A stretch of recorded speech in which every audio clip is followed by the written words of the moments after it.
সেই ফুল, সেই ফুলের মূল আর সেই মধু থাকতে যদি সেই মধুকে হেফাজত করতে পারি তাহলে আমাকে কখনো ভাটায় লাগুর পাবে না। এটার নাম হলো জোয়ার, এটার নাম হলো পাওয়ার, এটার নাম হলো যৌবন, এটা হলো মহাশক্তি। এটা চামড়ায়ও না, চেহারায়ও না, তবে সেই পাওয়ারটা সবাইকে দেওয়া হয়েছে। সেই যৌবনী ফুল বলেন আমি ফুল আপনি ফুল। এই বিশ্ববাগানে সাই নিরঞ্জনে মানুষ দিয়া ফুটে আছে ফুল, আবার সেই ফুলেই আমরা জন্ম। মায়ের যে ফুল সেই ফুলে আমি একদিন ছিলাম, সেখানে ছিল জরায়ু, সেখানে ছিল গরায়ু, সেখানে ছিল ডিম্বু। এই যে সৃষ্টির আগে যে ডিম্বুর কথা বলি এখন পর্যন্ত সেই ডিম্বুর মাঝ থেকেই আমরা সৃষ্টি। মায়ের ডিম্বু কোষে প্রবেশ না হওয়া পর্যন্ত আমরা মানব আকার পাই, আর ওখানে ছিল পাক পাঞ্জাতন ডিম্বু আকারে। আজ পর্যন্ত এই পাক পাঞ্জাতনের এই দেহগড়ের মধ্যে সেই ডিম্বের ভিতরেই সৃষ্টি হইতেছে। কারো আগমন, কারো গমন, কারো প্রত্যাগমন, কেউ আসে কেউ যায়। যদি সে লয় প্রাপ্ত আমৃত্যু বিলুপ্ত হয়ে যদি সেই পরম সত্তায় পরম স্তরে পৌঁছাইতে পারে, ফানা ফিল্লা বাঁকা বিল্লায় লামকাম পাড়ি দিয়া সে যদি সেই পরম সত্তায় লিপ্ত হতে পারে তাহলে তার আর শিবা শিবির মধ্যে আওয়াজ যাওয়ার লাগে। এবার আমার প্রশ্ন করে নেই, আগে প্রশ্ন খালি দাগ খাইতে চাভা। আপনি তো যন্ত্রণা পাইবেনি, আজকে না হয় আর একটু দিয়ে দেই নাকি কোন আপনারা? জ্বালাই তো বালা, হ্যাঁ আর একটু দিতে চাই জ্বালা। আচ্ছা আপনার কাছে আমার প্রশ্ন, ভালো জবাব পাইছি তো। একটা প্রশ্ন হইল 10 প্রকারের নামাজি তারা দোজকি হবে, নামাজও পড়ে তারা দোজকি হবে, এটা দলিলে ঘোষণা আছে। আপনার কাছে একটু জানবার বিষয়, এই নামাজিগুলি কারা কারা কি আপনারা জানবেন না? বাড়ি যাইবেন? যান বাড়ি যান না? না না না যাইব না, কারণ ভালো কথা শোনার জন্য তো আমরা রাজি নে। ডিস্কো হওয়াই তো চাইলে দেখতেন, দর্শকের অভাব নাই। আর একটা প্রশ্ন আমার, সে প্রশ্নটা হলো প্রত্যেক মসজিদে একটা করে কি থাকে? এই যে আলেম সাহেব যেখানে তারা ওইটার কি কয়? হ্যাঁ মেম্বার কয় না? মেহরাব। মেহরাব একটা মসজিদের মধ্যে 2টা মেহরাব। এটা কোরআনের একটা প্রশ্ন জিজ্ঞেস করলাম, আপনি বলবেন যে একটা মসজিদে 2টা মেহরাব আর সব মসজিদে একটা করে মেহরাব কেন? 2টা মসজিদে আর একটা মসজিদে 2টা মেহরাব থাকার কারণটা কি? তো আমার জালাল ভাই, যার কোনো তুলনা নাই, ধন্যবাদ জানাই। এত চমৎকারভাবে আলোচনা রেখেছেন, কোনো ফাঁকি ঝুঁকি দেয় না। আমাকে বলছে আপনি ফাঁকি দিয়েন না, যেখানে আমাকে বলছে সেখানে ভাইও কিন্তু কোনো প্রকারের ফাঁকি ঝুঁকি দেন নাই। এটাই হলো সত্যি কথা। চলি তো আমার নিকটে প্রশ্ন জিজ্ঞাসা করেছেন, ভালো লাগে।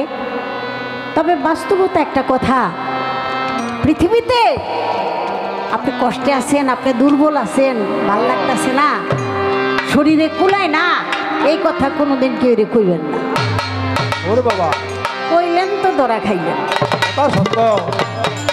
সে আপনারে কিছু দিয়ে উপকার করুক আর না করুক, কিন্তু খোঁড়াটা দিতেই পারবে, কষ্টটা আরো বাড়াইয়া দেয়। সেজন্য আমি আমার ভাইকে বলছিলাম, সেজন্য সেইবার আমারে আরো বেশি চাপ দিচ্ছে। গতকালকে আমরা এক বয়াতি বাংলাদেশ বাউল সমিতির ক্লাবে বসে হঠাৎ করে কইল, ছোটকালে শুনছিলাম ভাইয়ের শত্রু ভাই আর মাছের শত্রু চাই।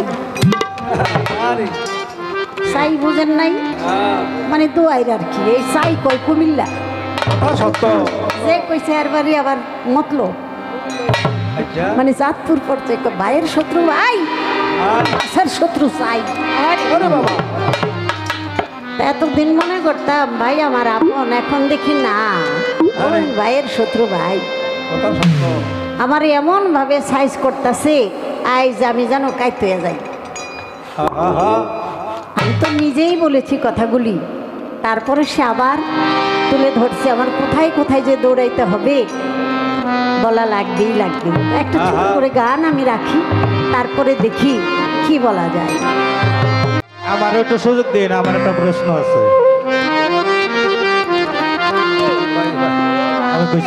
আমি কইছি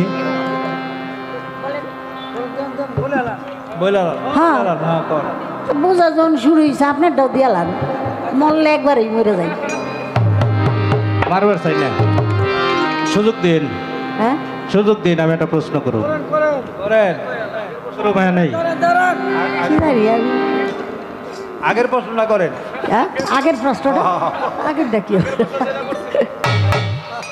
হ্যাঁ, একটু একটু জিরা এলন পরে আমি ডরামি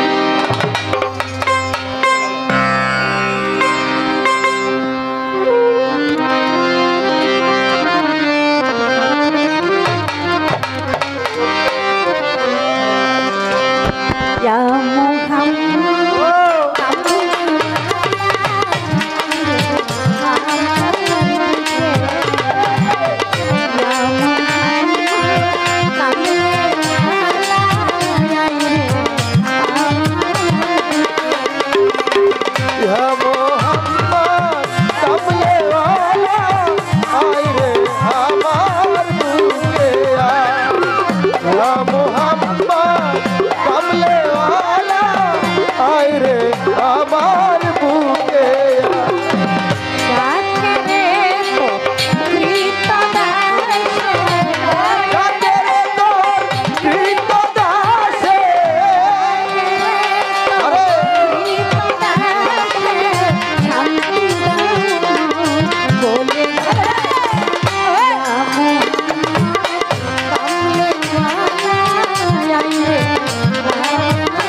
বাংলার সাধক শাহসুফি হযরত রজ্জব আলী দেওয়ান আল চিশতি নিজামী বাবা রহমতুল্লাহ সেই বাবা জানের মুখ নিঃসৃত কালাম। আমি যখন বাবার সাথে গান করতাম, ছোট মানুষ, কিন্তু আমি তার এই একটা বসা বসা কণ্ঠের ভিতরে কি যে দরদি ভাব নিয়ে মনে হতো যেন পেয়ারা হাবিব উপস্থিত রেখে সে এই বাণীগুলি আবেদন নিবেদন করতেন। তো সঙ্গীত এতদিন করেছি না দেখে, কিন্তু এখন একটু দেখে যেই গাঁথনি, যেই কথা, যেই বাণী অন্তর থেকে না বের হবে ততক্ষণ পর্যন্ত অন্তর্যামীর কাছে পৌঁছাবে না। তো সেখানে বলা হয়েছে, ইয়া মোহাম্মদ কামলিওয়ালা আয় রে আমার বুকে, ডাকে তোর কৃত দাসে শান্তি দাও করে যায়। ফকির দরবেশ বাদশাহলি তুলিতে সেই ফুলের কলি, স্কন্ধে নিয়ে ভিক্ষার ঝুলি বাস করে বৃক্ষ। সেই ফুল, সেই ফুলের মূল আর সেই মধু থাকতে যদি সেই মধুকে হেফাজত করতে পারি, তাহলে আমাকে কখনো ভাটায় লাগুর পাবে না। এটার নাম হলো জোয়ার, এটার নাম হলো পাওয়ার, এটার নাম হলো যৌবন, এটা হলো মহাশক্তি। এটা চামড়ায়ও না, চেহারায়ও না, তবে সেই পাওয়ারটা সবাইকে দেওয়া হয়েছে। সেই যৌবনী ফুল বলেন, আমি ফুল আপনি ফুল। এই বিশ্ববাগানে সাই নিরঞ্জনে মানুষ দিয়া ফুটে আছে ফুল, আবার সেই ফুলেই আমরা জন্ম। মায়ের যে ফুল, সেই ফুলে আমি একদিন ছিলাম। সেখানে ছিল জরায়ু, সেখানে ছিল গরায়ু, সেখানে ছিল ডিম্বু। এই যে সৃষ্টির আগে যে ডিম্বুর কথা বলি, এখন পর্যন্ত সেই ডিম্বুর মাঝ থেকেই আমরা সৃষ্টি। মায়ের ডিম্বু কোষে প্রবেশ না হওয়া পর্যন্ত আমরা মানব আকার পাই। আর ওখানে ছিল পাক পাঞ্জাতন ডিম্বু আকারে। আজ পর্যন্ত এই পাক পাঞ্জাতনের এই দেহগড়ের মধ্যে সেই ডিম্বের ভিতরেই সৃষ্টি হইতেছে। কারো আগমন, কারো গমন, কারো প্রত্যাগমন, কেউ আসে কেউ যায়। যদি সে লয় প্রাপ্ত আমিত্ব বিলুপ্ত হয়ে যদি সেই পরম সত্তায় পরম স্তরে পৌঁছাইতে পারে, ফানা ফিল্লা বাঁকা বিল্লায় লাম ও কাম পাড়ি দিয়া সে যদি সেই পরম সত্তায় লিপ্ত হতে পারে, তাহলে তার আর শিবা শিবির মধ্যে আওয়াজ যাওয়ার লাগে, সে হয়ে যায় পরম সত্তা। আর দুনিয়াদারির মায়া মমতা লোভ লালসা চাহিদা কামনা বাসনা আকাঙ্ক্ষা, এটা দুনিয়াদারিতে যতক্ষণ পর্যন্ত আমি শেষ না করতে পারবো ততক্ষণ পর্যন্ত আমার আসা যাওয়ার দুয়ার বন্ধ হবে না। তাই সাধক বলে, যত থাকবে আশা তত লাগবে আশা, আশার জন্যই আশা। লা মাকসুদা ইল্লাল্লাহ, আশা শূন্য না হইলে আসতে হবে বারে বারে। বুঝতে পারেন, বছর বছর যেই ফ্যামিলিতে বসবাস করেন কেমন যেন অপরিচিত লাগে। হঠাৎ করে একজনের সাথে দেখা রাস্তায়, মনে হয় কত জনম জনমের বন্ধুত্ব তার সাথে। তাহলে বুঝতে হবে আপনি এসেছেন আরো, আপনার আপন ছিল সে কোনো না কোনো ফেরে ভিন্ন হয়ে গেছেন, বিচ্ছেদ হয়ে। এই বিষয়গুলির নামই হইল নিজকে চেনা জানা। মান আরাফা নাফসাহু ফাকাদ আরাফা রাব্বাহু, নিজের নফসকে প্রবৃত্তি, নিজের নফসকে যে চিনতে পারে সে রবকে চিনতে পারে। আমি যদি আমার প্রমোশন ডিমোশন আমি প্রতিদিনই বুঝতে পারি, বাবা আমি প্রতিদিন বুঝতে পারি প্রমোশন ডিমোশন, আমার আজকের কর্ম আগামীকাল তার বাস্তবায়ন আমি বুঝতে পারি। যে আমি যতটুকু কর্ম করেছি, যতটুকু যোগাযোগ করেছি, এর ভিতরে আমি কি প্রমোশন পেয়েছি না ডিমোশন বাবা এটুক যদি প্রতিদিনের হিসাব আপনার কাছে প্রতিদিন চলে আসে তাহলে মনে করবেন আপনার আর পদস্খলনের সম্ভাবনা নাই। আরে আল্লাহর একজন ওলি, নাম ছিল তার হজরত আতা রহমতুল্লাহ আলাইহ। তার হাজার হাজার ভক্ত মুরিদান হঠাৎ হঠাৎ করেছে চোখের পানি ফেলে ফুফায়া কান্না করে উঠতো, চিৎকার করে উঠতো। ভক্তরা জিজ্ঞেস করতো, হে আমাদের প্রাণাধিক প্রিয় মুর্শিদ কেবলা, আমরা কি কোনো বেদনা দিয়েছি আপনার মনে? চোখের কোণে পানি এসেছে কেন? তখন সে বলতো, না না বাজান, তোমরা কোনো কষ্ট দাও নাই, আমি আমারে কষ্ট দিচ্ছি। এটা কিসের কষ্ট? আমার বয়স যখন ছিল 13 থেকে 14, সবে মাত্র যৌবনে পদার্পণ করব ভাব, এমন সময় আমি প্রতিবেশী এক ছেলের 2টি কবুতর চুরি করেছিলাম খেলার ছলে।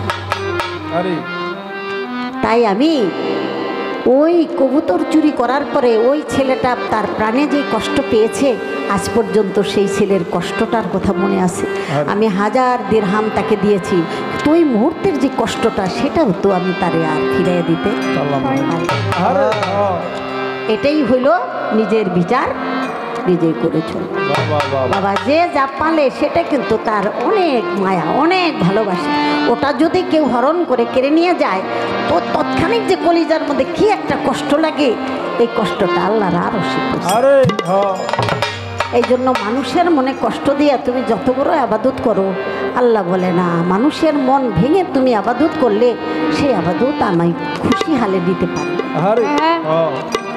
তাই আমরা ভুলক্রমে কত কিছু করেছি, এখন মনে মনে ভাবে, আহা সেটা যদি আমি না করতাম তাহলে না জানি আমি আরেকটু ভালো হতে পারি। এই হিসাব নিঃশ্বাস, অনুতপ্ত, অনুশোচনা যার মধ্যে আছে, আল্লাহ তাআলা তারে ভালোবাসে। তাই আমি কথাগুলি বলার চেষ্টা করলাম।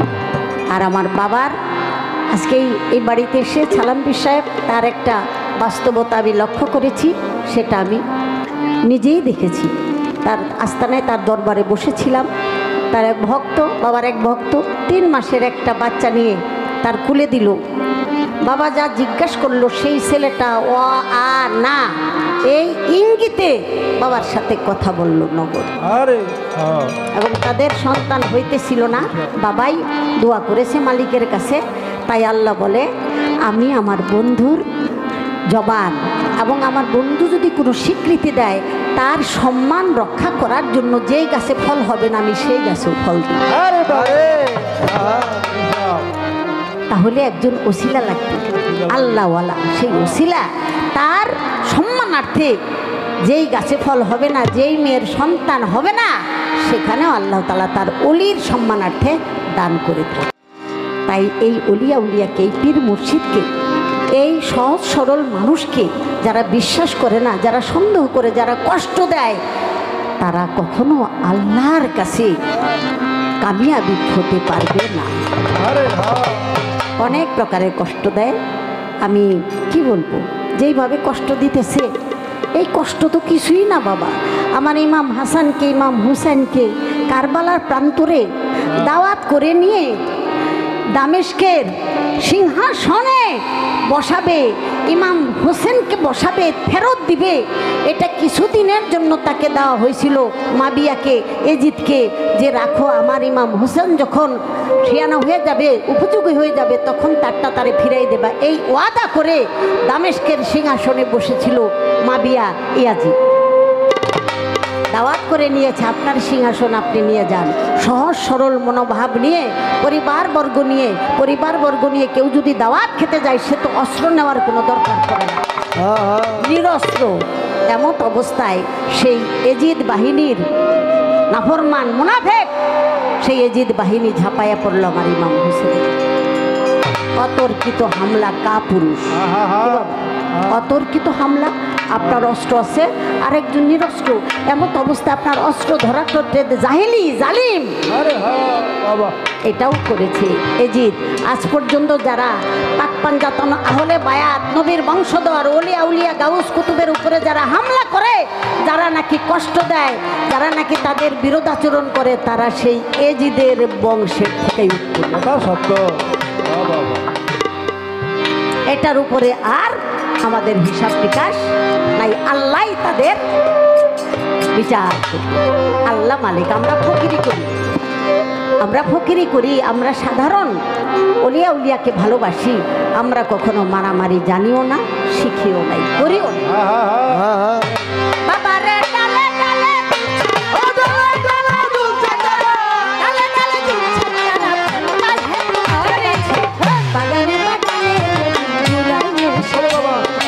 বাগানে বাগানে বাগানে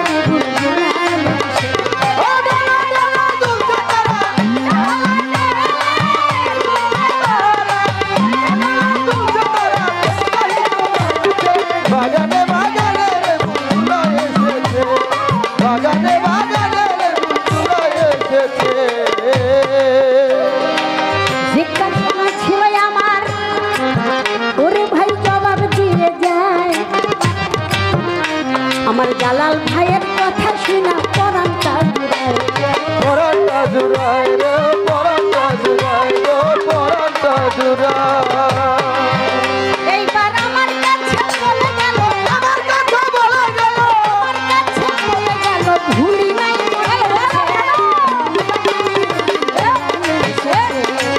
বাগানে ও ডালা ডালা দুলছে তারা, ডালা ডালা দুলছে তারা, চাই সবার কাছে।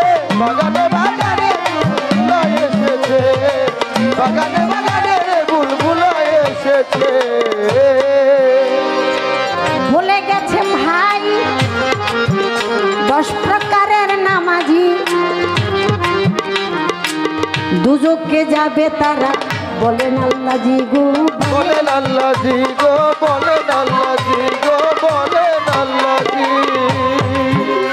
তবে আগে কিছু বলে গেছি, ধন্য রাজা সরে, আপনারা সবাই মিলে শুনে নিলেন, বলবো ধীরে ধীরে। যারা এতিমের মাল আত্মসাৎ করে,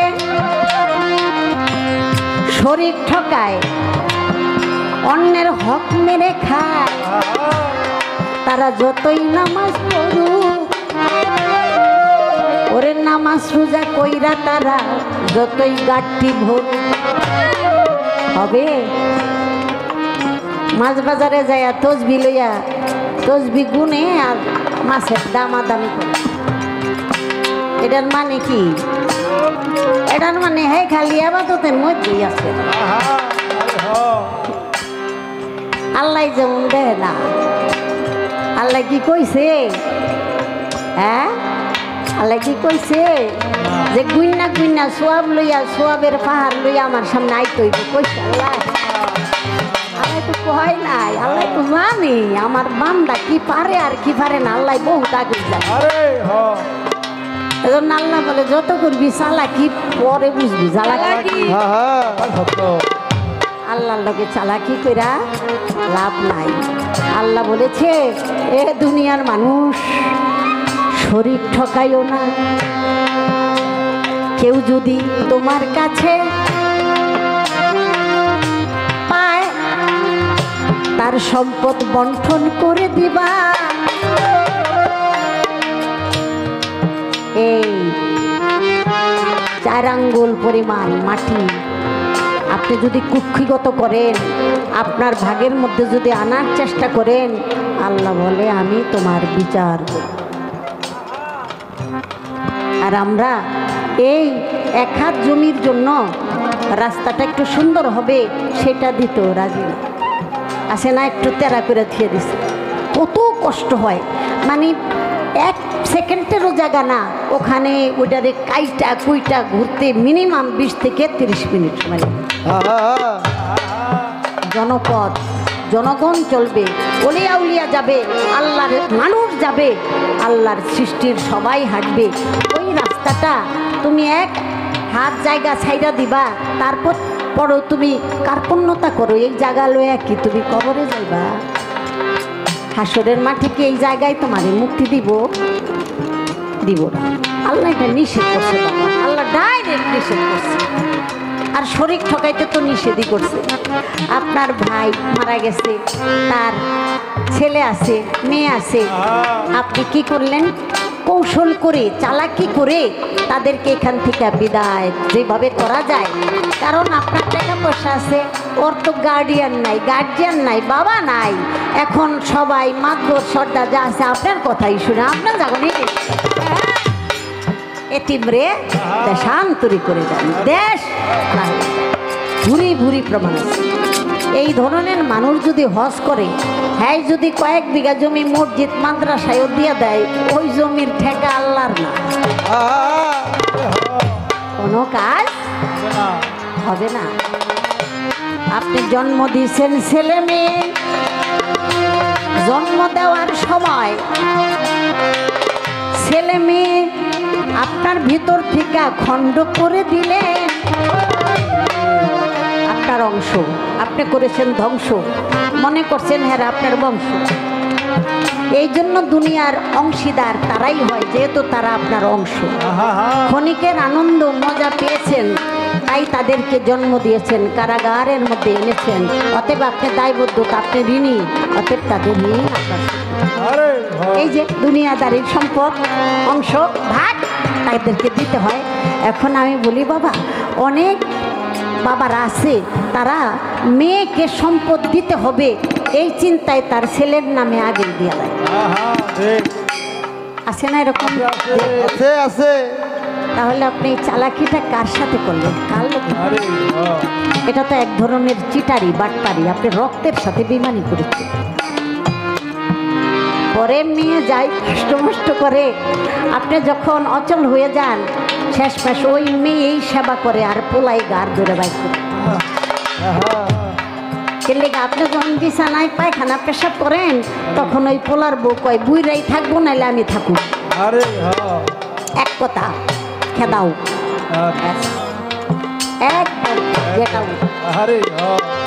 তাহলে আপনি নিজে কি জমাইলেন আর কি কামাইলেন? যা আপনি কামাইলেন তাই পরিশেষে। এই জন্য বাবা, এই ধরনের বাটপারি চিটারি করে তারা নামাজ কালাম যতই পড়ুক, আল্লাহ বলে এই সমস্ত নামাজ আমি কবুল করি। আমগো দেশের এক ভাই আর কি, এই দৌড়ের উপরে থাকে, আমি কেউ ভাই দৌড় আনকে পারেন নামাজে সময়টা যাইতেছে, অথচ সে তার মেয়েকে ঠকাইছে। মেয়ে মানুষের কাছে কইয়া বেড়ায় যে আমি দুইটা বাচ্চা নিয়ে কষ্টে আছি, আমি কাপড় চোপড় সেলাই করে কোনো রকম সংসার চালাইতেছে, আমার বাবার দোতলা বাড়ি, আমার একটা রুম দিলেই তো আমি চলতে পারি না। হ্যাঁ দেয় না, হ্যাঁ সবার আগের কাতারে যাই আল্লাহ আকবার নামাজে দাঁড়ায়। তাহলে এই ধরনের নামাজিকে আল্লাহ কোনোদিন পছন্দ করে না। বুঝে কিন্তু তারপরও তারা এই অন্যায়টাই করে।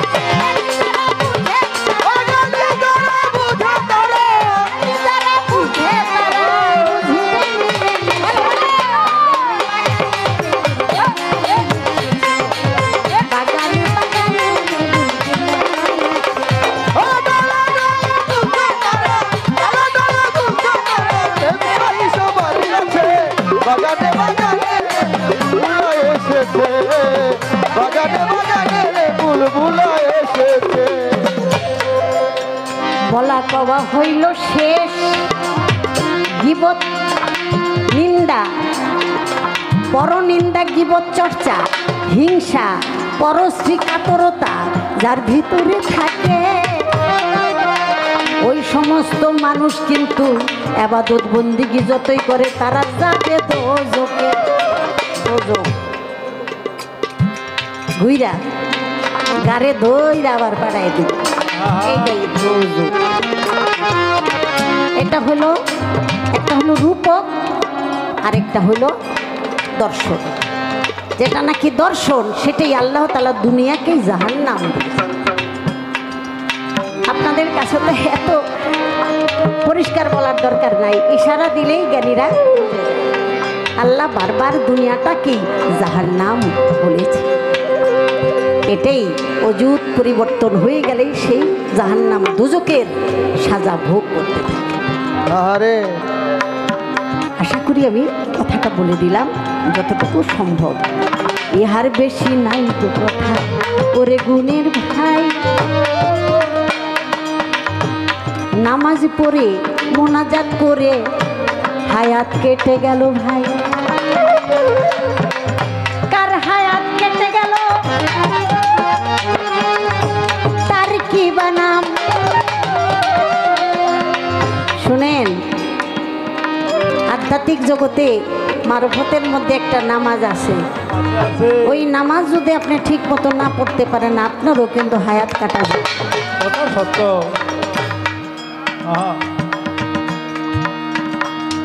নামাজ তো কম বেশি পড়েন কিন্তু সময় বুঝেন না আর কি। ও সময় পড়তে গেলে ব্যাস হায়াত কাটা আর কি বলি।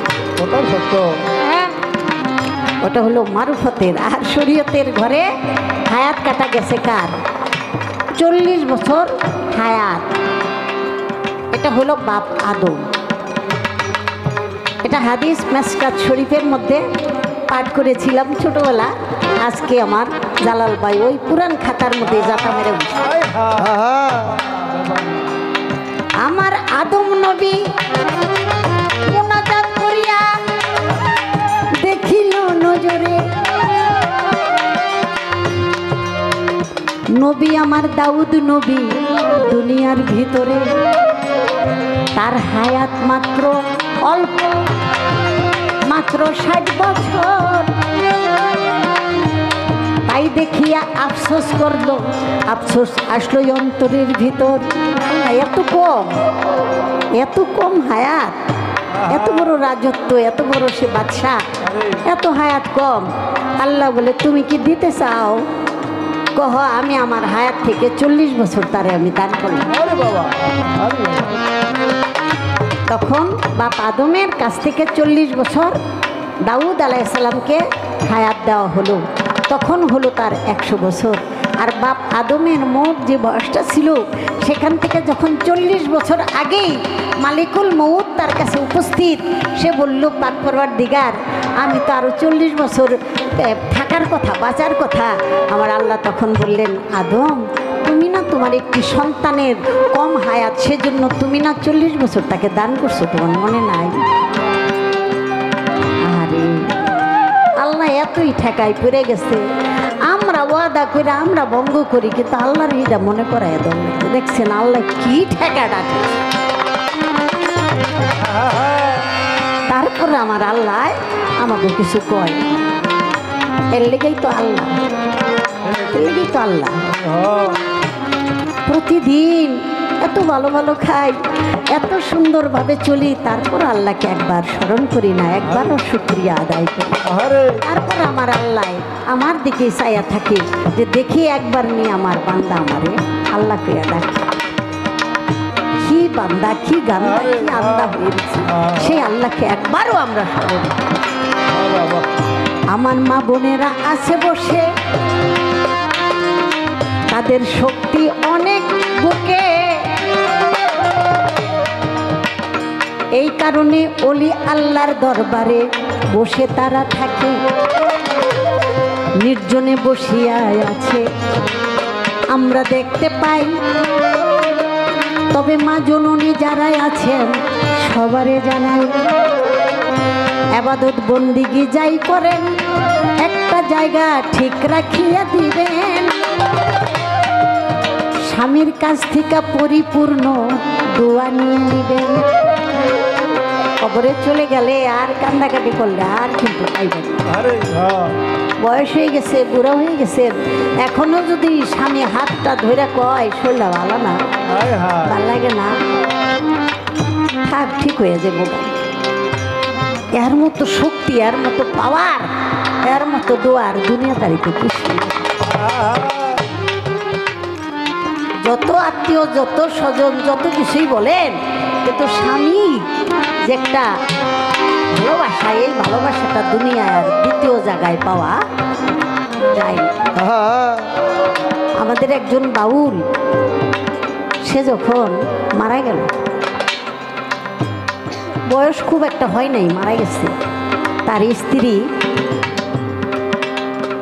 সনাতন ধর্মের আর কি, ভালোবাসা চলে আসছে, নামটা নাই বললাম, চলে আসছে, এই ঘরেই কাটাইছে। যখন চলে গেল খালি ওই ওনার মুখের দিকে চাইয়া কয়, ভাই হাতে ধরে আনছিলা তুই গেলা গা, হাতে ধরে ঘরের থেকে বাইর করে জীবন সঙ্গী করলাম, আমিও ভালোবাসা আমাদের থেকে তুমি গেলাই গা। তাহলে দেখি এর চেয়ে আর ভালোবাসার মানুষ কি থাকতে পারে? সেই জন্য যে যাই করুক এই জায়গাটা জানো বাবা ঠিক থাকে, এর চেয়ে সুন্দর একটি প্রেম ভালোবাসার কিছু থাকতে পারে না। একটা পবিত্র মন, সম্মান, মর্যাদা। আল্লাহ বলেছে তুমি যার মাধ্যমে তোমার বংশোৎপন্ন করো তার প্রতি তুমি মর্যাদাবান হইও, কারণ একে অপরের পরিচ্ছদ, পোশাক, সুশৃঙ্খল জীবনযাপন, চরিত্রের একটা সীমাবদ্ধতা, ভালো লাগা, ভালোবাসা, এটা সীমাবদ্ধতা, এটাকে আল্লাহ তাআলা অনেক ঊর্ধ্বে পবিত্রতার সাথে বলেছে।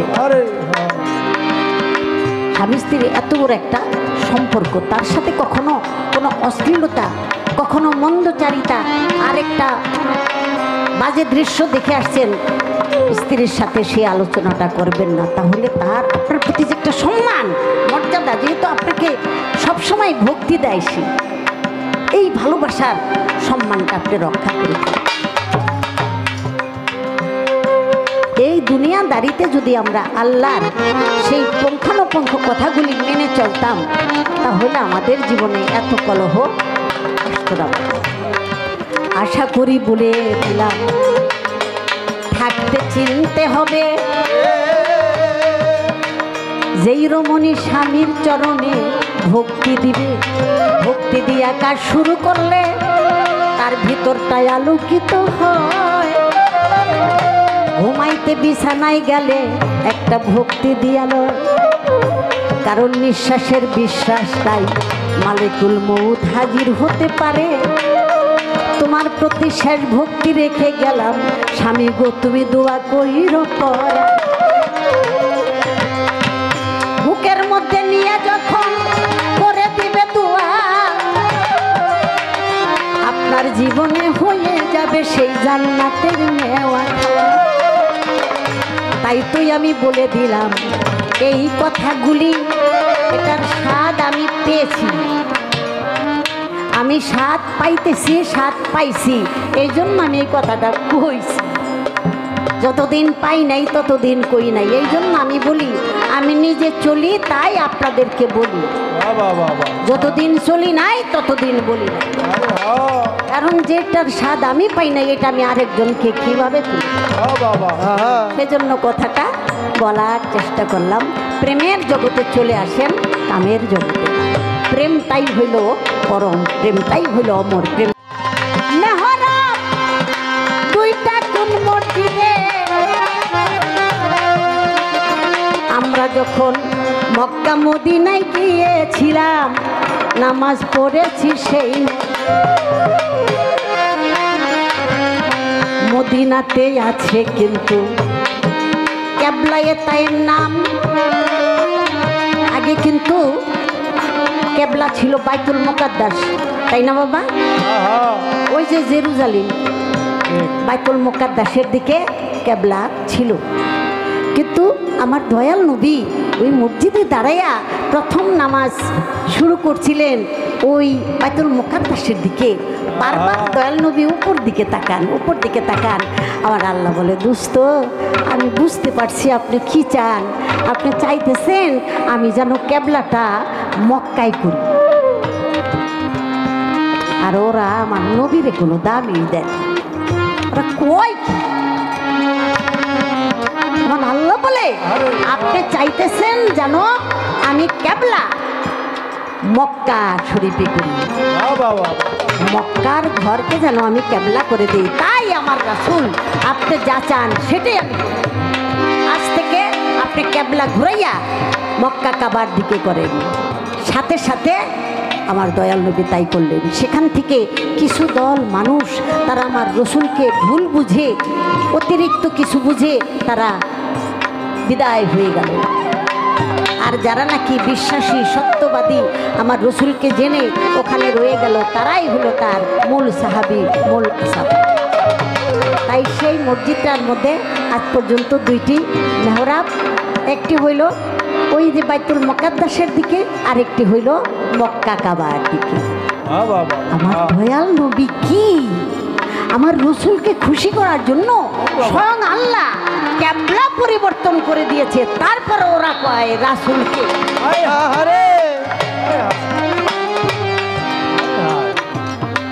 এই হাদিস, এই কোরআনের বাণীগুলি কি খালি আমরাই পড়লাম? তারা পড়ে না, তারা না কত কিছু পড়ে। পইরা পইরা তারা তো একেবারে পুঙ্খানুপুঙ্খ, তারা ওইটার মধ্যে দুই ভাই থাকে। তারপরে কি আমার রাসুলের সম্মান, রাসুলের মর্যাদা তারা তালাশ করে পায় না। পাইব কেমনি? ওই আবু জাহাল, আবুল আহাব, ওই এজিদের কাছ থেকে তো বাতাস পাইতে পাইতে আইছে। এজন্য যতই প্রশংসা করেন, যতই হাসা কথা কন, কিন্তু হাসা কথা হ্যাঁ গো আর মজা লাগে না। আর যদি পারতো তাইলে আজানের মধ্যে যে আমার রসুলের নাম দুইবার উচ্চারণ করা হয় হেডারও কাইটা দিত, যদি পার।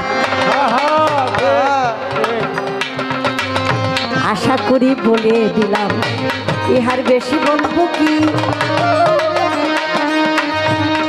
জায়গায় জায়গায় গান বন্ধ হইয়া যায়, এই জ্বালায় অনেক জ্বলতেছি। উরুস করার নিষেধ করে বাবারে, আমগো বাড়িতে আমগো টাকা দিয়া উরুস সিন্নি করি, তাতে তোমরা কোনো বাধা দাও, এটা তোমরা করো অহংকারগিরি।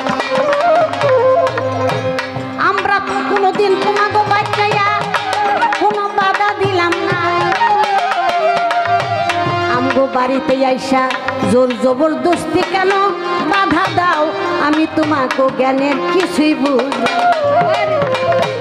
বাবা, আমার কবরে আমি যাব, আপনার কবরে আপনি, আমার জবাব আমি দিব, আপনার জবাব আপনি দিবেন, কেউ তো কারো জবাব দিবে না। তাহলে আপনি আমার কি লাগেন? আপনি আমার এই বাধা দিতেছেন, আমরা মেনে নিতেছি। যারা নাকি সহ্য করে, ধৈর্য ধরে, নীরব থাকে, রব যখন হয়ে যাবে, আল্লাহ বলে আমি যখন রাগ হয়ে যাই, কারণ রাগ হলো আমার, আমি যখন রাগ হয়ে যাই তখন আমি চুরমার করি। হয় নাই রাগ? লূত নবীর সময়, নূহ নবীর সময় রাগ হয়েছে। আল্লাহ বলছে রাগ আমার, অহংকার আমার, অতএব আমি অহংকার করি, আমি রাগ করি। আমার অলি আউলিয়া পাগল দরবেশ পৃথিবীর বুকে যারা আছে, তারা হলো তোমাদের জন্য আমার তরফ থেকে মেহমান, অতিথি। অতএব তাদের সেবা যত্ন করো, তাদেরকে বিরক্ত করিও না।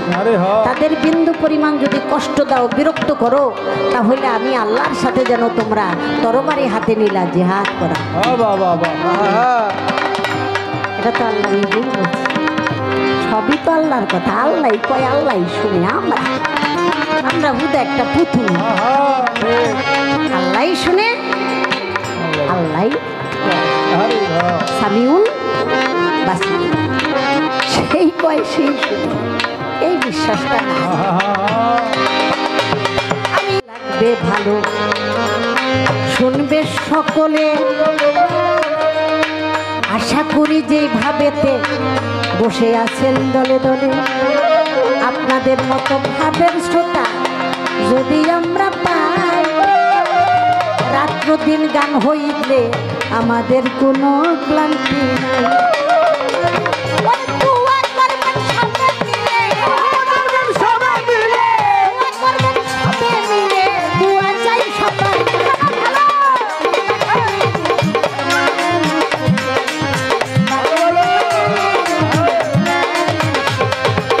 বাগানে বাগানে বুলবুল এসেছে, বাগানে বাগানে বুলবুল এসেছে।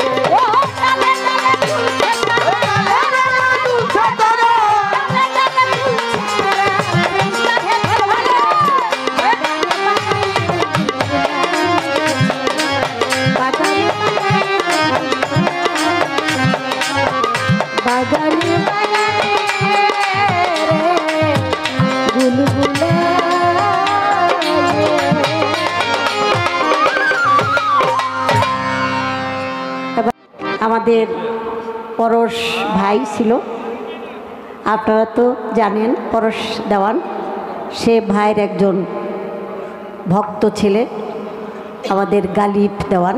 ও অনেক সুন্দর গান করে, কিন্তু মেজাজটা একটু কড়া,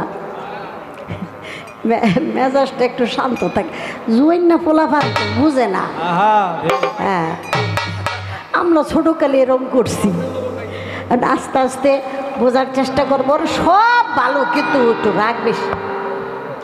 কথায় আছে না, রাগলেন তো কি রেগে গেলেন তো। সব কিছু সুন্দর আছে, আদব কায়দা, হঠাৎ করে মাথার মধ্যে জানে কি ফালদা উঠে। আপনারা সবাই মিলে দোয়া করবেন। ও কিন্তু পরশ ভাইয়ের একটা রত্ন, এবং সুন্দর গান করে ও আসছিল, আছে না? ও বাবারে কইলাম, কেলে গাওয়ান আবার হজম শক্তি কমে গেছে বাবা, সত্য কথাটা কয়ে দিলাম। রাগটা একটু মাথার থেকে নামায় বলাও বাবা, আছে ওই যে রাগটা নামায় ফেললে ব্যাস পরশ ভাই টুকপি হয়ে যাবে। ভালো গায়। আমরা সবাই মিলে দোয়া করি। এখন ওই হ্যাঁ ইব্রাহিম হপায়, আচ্ছা আচ্ছা গানটা